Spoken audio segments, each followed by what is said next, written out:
All right, welcome. This is Nukemarine presenting Let's Learn Japanese, a course series for the self-study of Japanese from basics and beginnings up to intermediate, hopefully advanced. All right, this is a unusual type of Let's Learn Japanese in that this is a discussion. So with me over here, you can see this handsome gentleman. This is, and you better pronounce him because I'm going to butcher it. Denny Minsaev.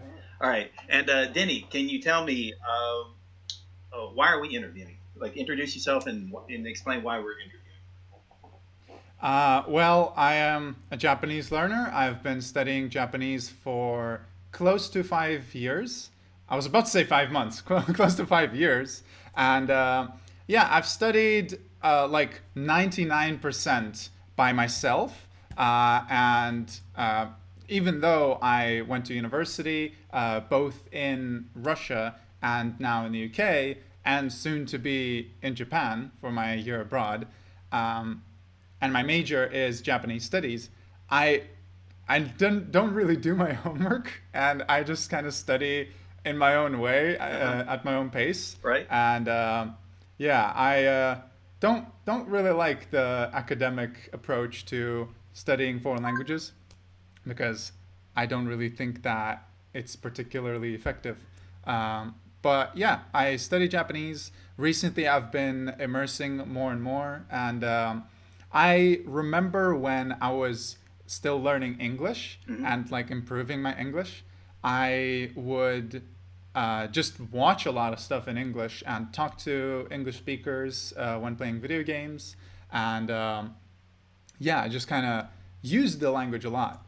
Right. And now I'm at the point where I can finally do that with Japanese, I think. So yeah, I've just been immersing a lot, and Now, to make sure, I see a lot of improvement. maybe maybe I missed it. So my understanding is that you're kind of like a polyglot. What was your native language again? My native language, well, I guess I have two native Right. languages, Right. which is Chechen and Russian. Right. Now you learned Russian second, but you moved. Like I remember that on your interview with Steve Kaufman. Yeah. All right. Right. That's why I make sure. So yeah, you qualify as polyglot, and you still have strong. I saw that you were speaking Russian on that video. So Chechen, though, you still have a strong grasp of that language, or what did it kind of? Not a strong grasp, unfortunately, because I grew up in Moscow, and my parents, for some reason, decided to speak Russian to me for the most part. I guess when I went to kindergarten, No. nobody could understand me. So I had to learn Russian. But then they just kept speaking Russian to me. Good. And I kind of became rusty over time. So, But similar yeah, to I guess, Yeah, similar to Lucas / Yoga Pants, he had mentioned like his original language, he basically can't speak too well. Like he'd have to relearn it. So now basically his Right. native language would be English. And, right. and again, apologies to the audience. I mean, again, we're goofing around in that I don't like it when it's just like two people looking ahead in the camera and they're just talking. It's like two talking heads like that. Let me ask, why did you end up messaging me asking for it? Like I was doing a live stream, you were making some comments, and then Yeah. contacting me right. So that was like yesterday, or was it yesterday or the day before? It was yesterday. Yeah, it was yesterday. I woke up and I saw your message about your live stream, your Right. Let's Read Attack on Titan, On which is Kodakata. actually On the Kodakata Discord. yeah. Okay. I saw that and I thought I would check it out because I am actually watching Attack on Titan right now. I'm watching Prepping for fourth season? I guess Oh. I've never seen it, so I'm Oh. watching from the first season, Okay. and I'm watching it in raw Japanese. It's not the first anime that Subtitles I've or seen in Japanese subtitles or no, nothing. No okay, subtitles so at all. pure raw. Okay, all right. Yeah. The way God intended. So Okay. I just kind of I like the approach of like consuming content the way a native speaker would consume it. So when I was consuming a lot of English content back in the day, well, I still do. That's the main content that I consume, I think. I guess it's kind of maybe 40-60 between English and Japanese, English probably being 60. But yeah, I would also just watch the English stuff without any help. I would just look up new words in a dictionary, and that's what I'm doing now. So that's what I'm doing now with Japanese. I mean, so yeah, I'm watching Attack on Titan, and I was struggling a little bit for a little while, but then I realized that the problem was that I was just kind of watching it in the background, Ah. while solving a Rubik's Cube. So I decided to watch it more actively, and I could understand a lot more. Mm. So, go figure. Okay. But yeah, yeah. So I was just watching that. I thought because you were doing a stream, I might as well check it out. And I thought it was very interesting talking to you, and I thought it would be a nice collaboration for us to do. Uh, Probably both of our audiences would be maybe interested in the other channel. I'm Right. sure that my audience would be interested in yours. Because I remember I saw you on the when I did the Kotakata interview. So they gave me the link to the Discord, and then Yeah. on there you were mentioning you just made a video, and Mm-hmm. because I remember seeing your videos, but I didn't attach those videos I saw to you when you were posting on there. And I remember like I was giving some advice, and then I like realized like, man, that's gonna be kind of arrogant because it's like you obviously knew what you were doing. So it's like I kind of deleted all the recommendations because there's advice that's good to give to a beginner, then there's advice that it'd be insulting to say the same thing to someone who's intermediate or approaching advanced stages. And like I said, my Well, love. there was still a lot of insightful stuff Mhm. that I learned from you. So, and especially with the statistics, with the Mhm. kanji, Right. I was actually surprised how close my personal data that I made with 1,500 kanji Right. was to yours. Right. I got like 97%, I think, overall Right. across various media, and yours had 95, which Right. is pretty close. And the Um, 95, and again, it wasn't too difficult. This had happened like 10 years ago, but also it happened recently. 10 years ago, a gentleman named, right now I'm forgetting his name, he collected 5,000 Japanese novels. That became famous or shared around the interwebs. But anyway, what he also did, another gentleman who did the SubSS program, he also created a program for Japanese text analyzer. So he analyzed all 5,000 mhm. books. And so he got like a list of like the 100,000 or 200,000 words that were across all 5,000 books. But he also got a frequency listing for kanji. So we did have that. So these statistics were, from books. So it's going to match up. The bigger your resources, they're going to start matching up. But yeah, what amazed me was that like you said, the kanji was 150 kanji 50% of the time per use. Those are the kanji that use no matter what kanji you run into. 50% of the time, it's one of those 150 kanji. Then you raise it up to 500 kanji. Now it's 75% of the time it's one of those 500 kanji. Yeah. Then you raise it up to 1,000. Now it's 90% of the time it's one of those 1,000. Then you raise it up to 1,500. So you've only added another 500 kanji, but you've gone from 90% to 95%. So you had a 5% increase. So this was when it came. Well, I would say a 5% increase is significant because Right. that means that 5% is 1 in 20. No, Right? no, it's super So, important to learn. But I mean, but if you wanted to say like division of labor, the first 500 you want to learn those 500 that are used Yeah, 75% yeah. of the time because more bang for yeah, your it's buck. diminishing Right. return. Yeah. Right. And it goes up there. So that's where I did this 10 years ago. I mentioned don't learn all 2,000 or 3,000 kanji up front. But it's still a good idea to learn the 500 most common kanji and then use what I recommended was remember the kanji order. And that's why I started to suggest that to people. So that's, and then of course I said breaking down vocabulary list by frequency groups as well. Now you can be sorted sort the words in a way that's not dictionary order. Does this feel weird talking to a wall, by the way? It is a bit weird. I'm not gonna lie. Okay, guy. I mean, we don't have to. And I like, can so see you.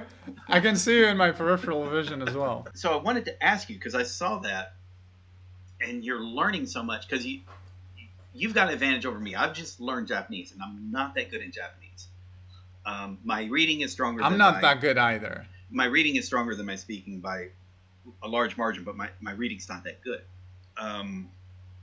So when I hear about like you, Steve Kaufman, Matt Birds Japan, Matt, he's just learned Japanese to a high degree. That's why you want to pay attention to what he says.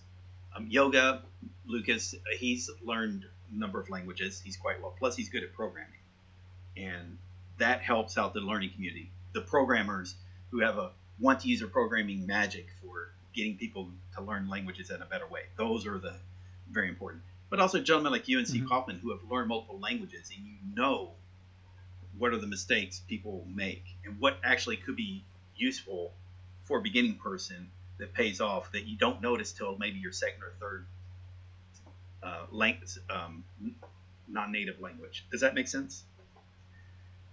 Yeah, I guess. I would say that I'm mostly a follower of Steve Kaufman, maybe because he seems to be the most lenient to me, and I've done a couple videos with him, one on his channel, one on my channel, and You did like four yeah, years like separation he also, right?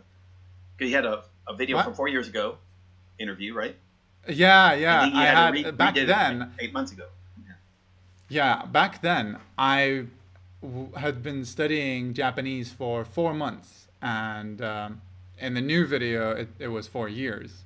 So it was a big difference. And we did the same format: English, Russian, and Japanese. So it's kind of interesting, I guess. But yeah, I'm mostly a follower of Steve Kaufman. Yeah. like, well, I'm not really a follower of anyone, but I adhere the most to Steve Kaufman's advice because he's a lot more lenient. You mentioned Matt versus Japan when it comes to immersion, but I feel like I think he has strayed away from that a little bit in like recent times, but he used to be like very adamant that like this is the way you learn, and if you do it otherwise, you're not gonna get fluent. Like on their old MIA website when that was a thing, it said that they have no proof of people becoming fluent in a language from spending 2 hours a week. A week, A a day. day, 2 hours a day, one active, one passive. I would say 2 hours is plenty enough, and I'm personally just not really fussed about how fast I get fluent. Like I used to be, but now I just want to enjoy the process, and that's what I want to promote the most. That people study the way that is best for them and enjoy the process. Because what is the point? The point is to use a foreign language, to have fun learning it, to maybe share that excitement with other people, learn about the new culture. It's not about how fast you can get it. It's not like a Rubik's Cube where you have to solve it as quickly as possible. What I would say, kind of like when you go with Rubik's Cube, is like, what it felt like is there's something you want to do in the advanced stages, which is different than what you do in the intermediate, which is definitely different than what you do in the beginner. Like with the Rubik's Cube, just tell, hey, just solve that one corner. Put the red, white, and blue in the correct corner. And practice that till you get pretty good at it. Like, don't even worry about any of the other things. You don't need to worry about any other things. That's kind of like, don't worry about the 3,000 kanji. Don't worry about the 20,000 vocabulary words. All right, concentrate on these 150 kanji, these 1,000 vocabulary words. And hiragana, katakana. Like just concentrate on that. Like with learning Japanese or with English, like you definitely want to learn the characters. You want to learn, but you don't want to do. There's some things with English, like here's the 2-letter combinations, which I think they need to stress that like here's a consonant, here's a vowel. Learn how to do that. And then here's a 3-letter combination. So you learn consonant, vowel, consonant, like that. And then now we're going to learn like here's the soft vowel versus hard, short and long vowels and things. And then so that's teaching phonetics, but that's different because English is such a crazy ass language that its spelling the spelling is just chaotic. So if you try to stress the correct spelling of a word to a kid, you lose them. But you just want to make sure they're understanding when they hear something, they can understand it. And that's a beginning thing. And then also basic words. That's all. Don't teach them grammar. Just teach them grammatical ideas. Like that, for example. But anyway, that's on the basic level. And then once you pass the basic, then there's something you want to do for intermediate. We're pretty much getting past the intermediate, going to the more advanced stage, but not the fluent stage, right? Would you? Yeah, I would say so for myself. I think similar to myself. I'm kind of past all the intermediate. We got like the 6 for Japanese. I would say for anyone who's like from an English background, 6,000 words. Once you get about 6,000 words on your belt, you're kind of past the intermediate, and now you're into the advanced stages. Like from beginner, you want to get up to about 2,000, 2,500 words. So that's the beginning stage, and it sounds like a lot, but there's just the overlap from English and Japanese is 0. Now, I don't know what the overlap from Chechen to Russian was, but I assume it was a little bit better than Russian to English. No. Like, well, Chechen is kind of a weird case because in Russia specifically, Chechen is very often intermixed with Russian a bit. Hmm. But Chechen in like foreign countries like Belgium or Germany will sound a bit different because they will not use the Russian words. But like if you're talking about pure Chechen and pure Russian, there's very little overlap. But with Russian and English, it's a lot more because Okay. they're both European languages. It's like So there's overlapping vocabulary and there's overlapping grammar. So my yeah, understanding, like if you wanted to learn, go from Japanese Korean, you got a much easier chance because there's a lot overlapping grammar and there's some vocabulary overlap, although the pronunciation is going to be off. But once you notice, that's kind of like mm-hmm. the difference in pronunciation with English and French cognates or Spanish cognates. The but yeah, no. Or if you go from Japanese to Chinese, you got not only just kanji, but you got words that are made from kanji. that are there's a big over. Because I Yeah. remember I traveled to Taiwan, and I had a much easier time just using my Japanese skills of reading to figure out what things are at. Um, Whereas if they Mm-hmm. had the words in not Romaji, I'm sorry, English characters, I was completely lost. I just could not place the play. There was nothing I could relate. It was just a bunch of words. There was just no pattern to it that I. Oh, you mean like the opinion or whatever it's called? Yeah, opinion. Yeah, or yeah, because again, it's kanji. Well, I'm not sure because it's Taiwan, so it's slightly different. But what I just meant though is if I was going to learn Chinese after I became very good in Japanese, um, there's enough overlap where the reading would be easier, but the spoken portions are going to have to be like learned from almost from scratch, if that makes sense. But what I'm saying though, I'm not really starting from zero. Almost nothing you do starts from zero, except for if you're an English Yeah. speaker trying to learn Japanese. you know, and even Well, almost. Yeah. It's like might as even well the be loan from words you got to be scratch. super careful on because unlike cognates between English and Spanish, I mean, again, it is completely changed when they colonize the words, and they may even use it in a different format completely. Yeah. Um, Like consento. Does that mean somebody is giving consent? No, it's like an right, electrical plug. right. Or their stapler, Hochikusu, which is named after Hotchkiss, the inventor of the stapler. They might do something like that.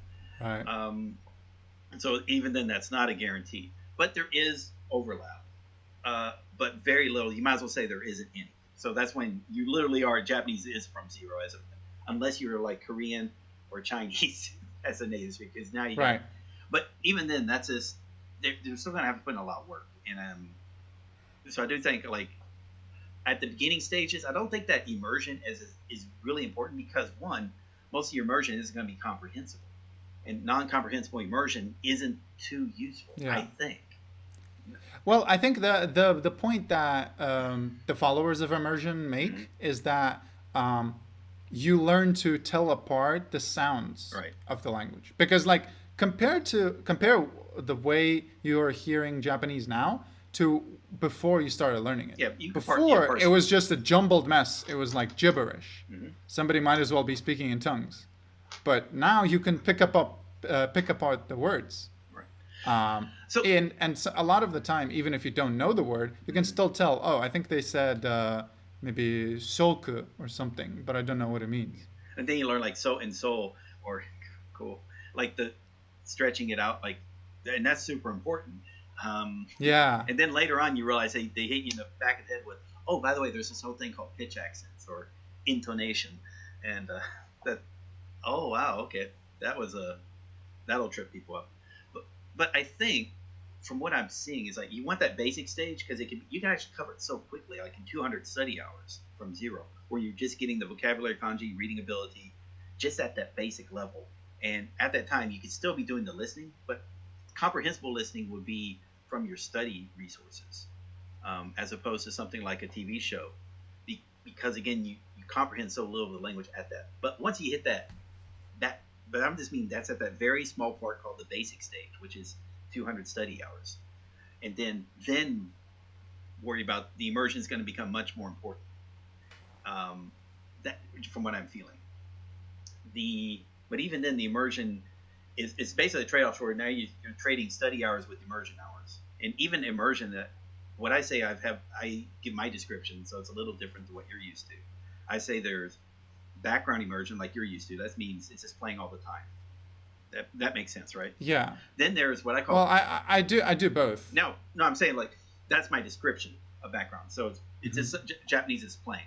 Now the best type of background immersion material is stuff that you comprehend, in my opinion. Otherwise, it turns into white noise, and that's from personal experience, and from both when I used audio from just shows that I've just watched once without trying to comprehend it, but I just watched it for fun, versus a show I tried to understand, like look up stuff I don't know. That audio became super powerful as background audio because I had a higher chance of comprehending it when I did pay attention. So that's background audio. Passive it is just like you're sitting down watching TV. That's all. But you're not trying to figure out what you don't know. Like if you sit down, read a book, or watch TV, you're not taking time out to look up what a word means. That to me is the passive. Does that make sense? And then there's the active. It makes sense to me. Yeah. That's why I'm using the term. So when I say active, it's not about I'm sitting down watching a TV show.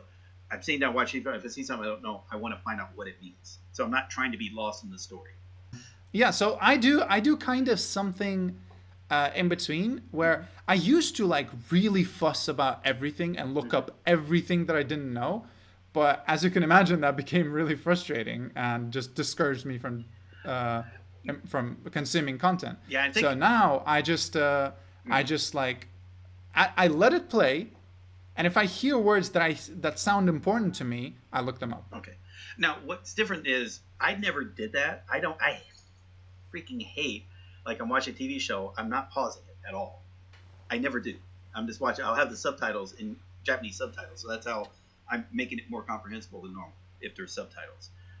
Unfortunately, as I know, subtitles you're more reading than listening. There's that. But when I started doing this whole Let's Read series, that's when I started looking up stuff. Because then it's just hover, okay, cool, then go back. I'm pausing for a very short amount of time. So, yeah, it might take me, instead of 25 minutes to get through a show, it might take me 40, maybe. But I think that's so minimal. And I could actually make it faster if I wasn't using the Japanese definitions as much. Like I just try to scroll down to the English, but that kind of defeats the purpose, if you know what I mean. So that's, but I'm saying like that's why I'm saying passive is fun, is because you want to enjoy the show. That's all. Just watch it, and and same with reading a book. Like if I'm reading a physical book, I'm not stopping to look up a word in the dictionary. That was never my thing. That's why I probably never got better in Japanese. I think that was a big reason why. But when I started this whole thing, because of my mindset of looking up words because I can just hover over the word and look it up real quick, it sped things up. I don't do it all the time. I just do it for that 1 or so hours of my reading. Does that make sense? Yeah, but I when I read, I still do what I described earlier. I look up everything. That's a problem. And one pet peeve of mine is I don't want to ever misread the pronunciation of the word. I don't care as much about misunderstanding, but I really don't want to make a mistake with the reading, because then I might just because there is no furigana for most of the stuff, so I might just think, oh, okay, so that's just how you read it. But no, there might be like, if it's one of those compound words, there might be a nigori where it's like the second syllable has it's voiced. The consonant is voiced, right? So, but sometimes it is not. So I really have to look it up. And sometimes some words are read in kunyomi, some words are read in onyomi. Mm-hmm. Yeah. So I always look up a word if I'm not sure how it's read. And I also want to understand what I'm reading because I'm interested in the story. Right now I'm reading A Wind-Up Bird Chronicle, Nejimaki Dori Chronicle by Haruki Murakami. And I set a goal for myself. It's you know how like with Japanese books, they split everything up into parts for some reason? Even though in the West, you would just have one big book. Oh, yeah. I like it because, hey, light novel size. So each one, right now I measure books in light novels. I don't know. I don't really like it. I'd rather it be one big book. So I have, there are 3 volumes of it. And I set a goal for myself to finish the first volume by the end of this year, which means that I have to read only 4 pages a day, which I've stuck to for now, but it's only been a few days. But like, it takes me, like, it takes a while because, well, not that long. Maybe I'd have to time it, but if I had to guess, it takes me maybe anywhere between half an hour to an hour to do those 4 pages. But that's because I look up everything. Even if I've seen it before, if I'm not 100% sure that the reading is what I think it is, I will look it up just to make sure I know the reading. Now that you see the way I do reading, would you ever think of reading that way? Like having the audio playing and then reading on a screen? Or you can still read on a book. So there is that. But you can. I don't even know where I would find Japanese subtitles for anime. Hmm? No. I mean, like your book, your audio for your book. Oh, okay. Well, again, I don't really know where I would find that. There are places. I mean, there's, you go to audible.jp, then you can get the audiobooks there. They're like, so that's why I was buying like the Harry Potter. Well, I found out it's like you might like it so much, like you just might want to, figure out a way through Audible if you can get the Japanese audiobooks and read along to the audio. Now you don't have to worry about looking at work because you hear it, and that's going to help out a lot. I don't know. I one thing I have about that is that I'm very much like a purist when it comes to books. Like I collect all of my books and I have them all in hard copies. I really don't like anything like in electronic form. So that's why I insisted on buying the audio, my book. But read the physical book. Like I did that with. I know. Konbini Ningen. So I'm at this train station. It's a very small book, so it's like you can finish that in like 8 hours.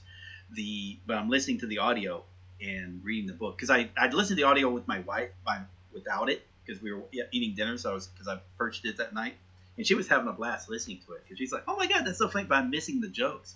And then all of a sudden I'm reading with the audio. And okay, so now because my reading comprehension is much better than my listening, so I'm getting all the humor and the jokes. That's the thing with this is that it's more of me kind of putting restrictions on myself. Like I understand that it's a lot more convenient and more efficient that way, but I'm not saying I want to. You misunderstand. I'm not saying it was convenient or efficient. I said it was fun.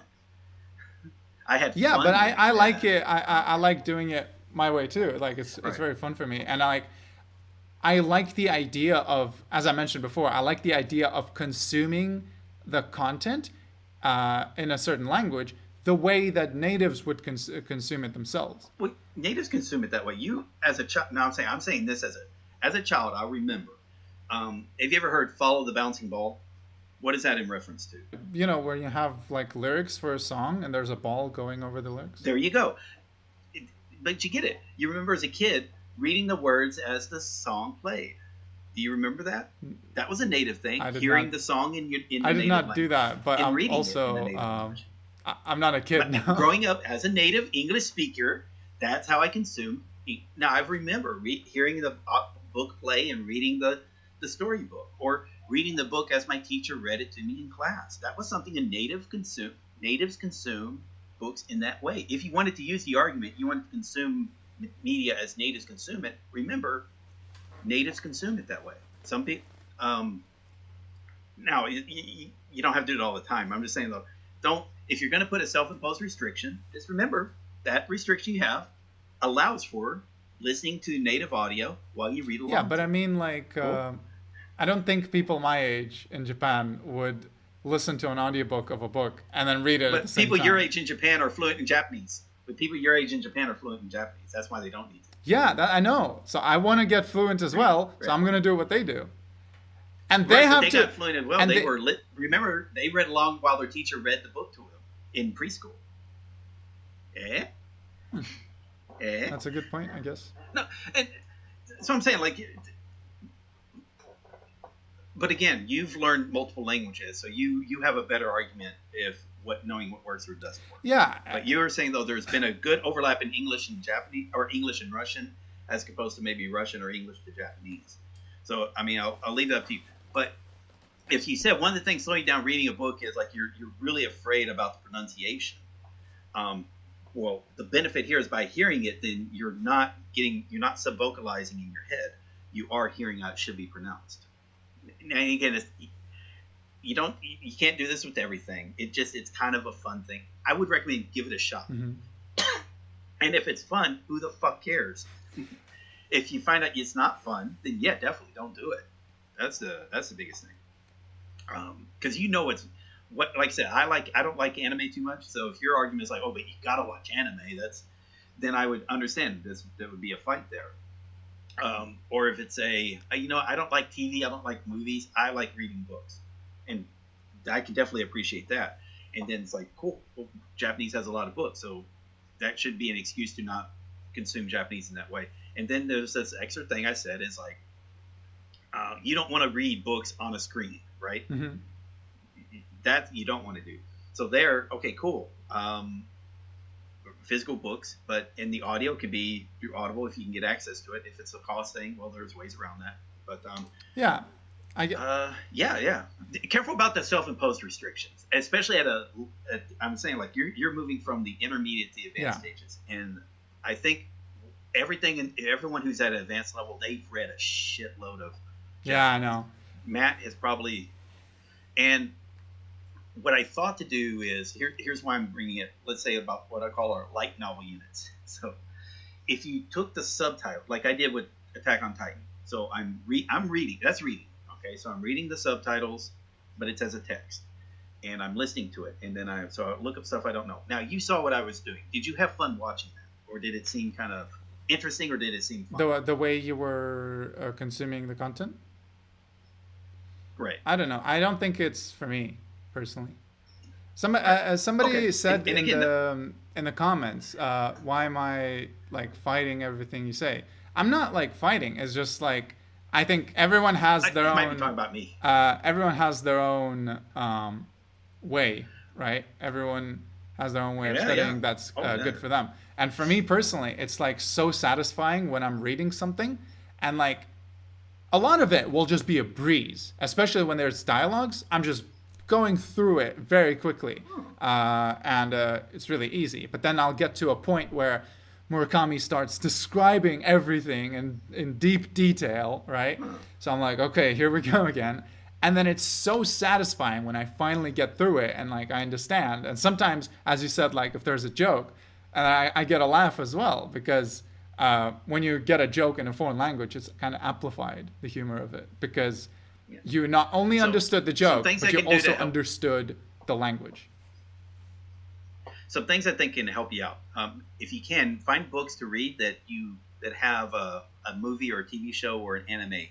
So you can watch anime first, get the visuals in your head. Then when you're reading and you see the visuals just open up in your head because you're recalling the scenes in the book.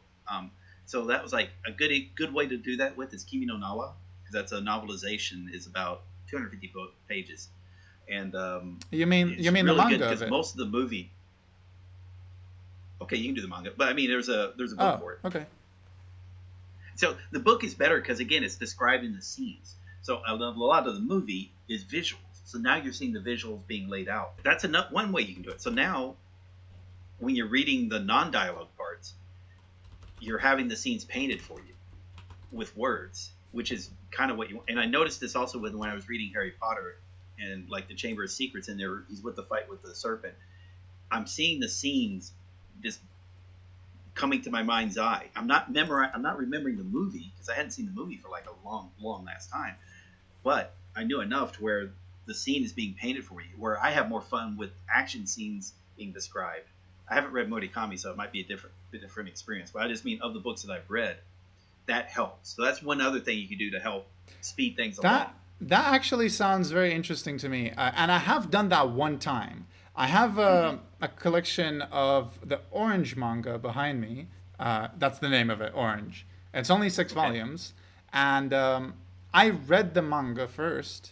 And then after, I watched the anime in RAW without any subtitles. And I had a lot... Well, while I was reading the manga, I was doing the same thing, where I was like looking up everything because I wanted to understand. Even though it's a very easy manga to understand, but still, I wanted to make sure. And I think it was beneficial for me. And it was enjoyable. And then when I watched the anime, I had all of that context. So it was because it's harder to understand when I'm just listening, right? I don't have the benefit of looking up everything I don't know in a dictionary as I go. It was that much easier because I had the context already. So I think that actually sounds very interesting to me. Like watching, as you said, maybe Kimi no Nawa. I've seen that movie. Maybe I could rewatch it and then buy the light novel? Is it just a single volume? Oh yeah, yeah. Oh, It's that would that would and be the perfect. audiobook. And by the way, get with me. The audiobook is like 6 hours long. So I would say, as an experiment, give it a shot. Get with just that one book, because the voice actress, she's the lady reading the book. She's the voice actor. I think she's the voice actress in the movie, but she does all the characters. But she does all the characters quite well. I think you'll find it's a kind of it's a fun experience. And if you find it's not your cup of tea, you've only invested just one book into it. And if you find, hey, you might like it, you might want to try it with some other books. But that's not the only thing you do. Yeah. Let's bring this back to what the interview was about, which is about getting into the advanced stages. And the advanced stages is consuming a Japanese. So we already were talking about consuming books. We're looking at like consuming shows. Now, for me, my weak point consuming shows is I use Japanese subtitles just because to comprehend it. But I'm saying the way I get around that now is like I'll try to. What I'm doing right now, so you don't have to do, is like I'll have the subtitles like as a text form on the screen, and I'll follow along while it's playing on the TV because I'm watching with my wife. If I see a word I don't know, I'll quickly look it up, and then so I'm not pausing. I have to like kind of keep up with the story as it's going along. Right. So there's that. But I'm not missing out on a conversation. I don't have to go and ask her, oh, what does this mean, or what are they talking about? Like I can see it, and because my wife, this is her personality, she likes to rewatch shows. Now when she rewatches it, I've got that initial comprehension I built, so now I don't have to worry as much about looking up stuff. Because my personality is I don't like replaying stuff. So unless I'm doing it automatically, I don't. So I can't just sit down and like, oh, I want to watch something I've already watched. If I sit down, I want to watch something new. But now I'm back into the problem of, well, anything new is less comprehensible than something I've seen. So that was my problem. Now, what have you done to improve your watching of media? Although you kind of already talked about it. But. Yeah, well, I just briefly talked about it. So like the way I do it now, which is actually now become so much more enjoyable for me recently, is I just kind of intermix. Like sometimes I do passive listening, where I'm doing something and I have it playing in the background, and I have the visuals as well. I'm usually consuming either anime or YouTube, like YouTube gameplay live streams, just regular Let's Play videos. There is a channel called Sushi Ramen, which I also watch, but they don't upload that much, which is not kind of more like a live action stuff. But yeah, I have a bunch of channels that I like, and it's only recently that I found like YouTubers that I really enjoy to watch, and that has motivated me to watch more, because I'm now not thinking like, okay, I have to watch this now because I have to immerse a bit more or practice a bit more. I just usually call it practice. I don't really see the difference between the two terms, but whatever. Just having fun. Yeah. Yeah. So I want to watch the next episode because I'm kind of invested in it. I'm watching a Minecraft Let's Play right now. I'm very into Minecraft, and I finally found a Japanese YouTuber who has an interesting personality and has like interesting content in their gameplay. So I'm enjoying that. Very recently, I started watching some virtual YouTubers. I don't know if you've ever heard of those, but it's just kind of this funny thing. I just watched that in the I've background. been involved in virtuality scene since 2013, so yeah, I know about it. Was it Ai-chan, or what is her? Yeah, there's Ai-chan, there's Fubuki, there's Korone, there are so many of them. It's crazy. Now that's a weakness on my part, is I watch YouTube a lot, but they're stuff in English. And because I'm involved in politics too much, so again, that's taking, you only get so much time, and then that consumes a lot of my time. And the only Japanese YouTuber I'm really subscribed to that I even have an interest in watching was Nihongo no Mori. I don't really get, I never got into watching them yet. I know it would be great if I did. So I think for my own personality, I'm sticking to dramas. But the reading, if I treat it like radio, one example I thought listening to is radio dramas. So if you do a search for FM. FM Theater. If you do a search for that, it's NHK's radio dramas, and so you can find like hundreds of those that are available, which you might find is quite fun to listen in background. And it's radio drama, so it's much clearly spoken. That helps. Now, one thing I've done recently, it was through Matt vs. Japan's idea. It's an old idea, just finally someone made a program to allow it to actually work that doesn't sound bad. SubSRS used to take it where it stripped audio clips from start time, stop time. Made sense, right? For a sentence. Someone got the idea. It's like, okay, we're going to make audio clips instead of, if between the subtitles, if the time is greater than 1,500 seconds between each of the subtitles, they're going to strip out that time. So basically get all the silence or the montage music or the intro, outro musics, all of that gets stripped out of the ripped audio. So you're just left with the audio dialogue.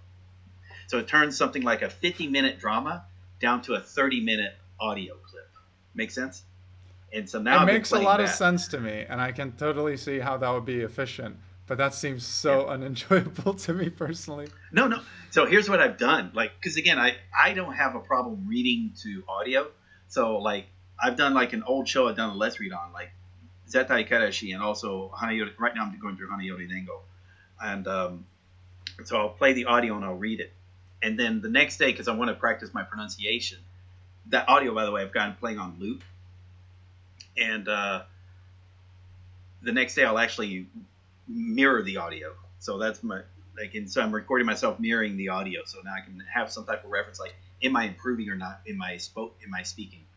So that it's just an idea that if you've done rips of dramas, I'm sure you've noticed, like, there's that annoying thing of the intro and outro musics, which is I just skip them, and then the long montages that are there, and then obviously just the fact that you're taking out 20 minutes of silence is no use to you anyway to listen to.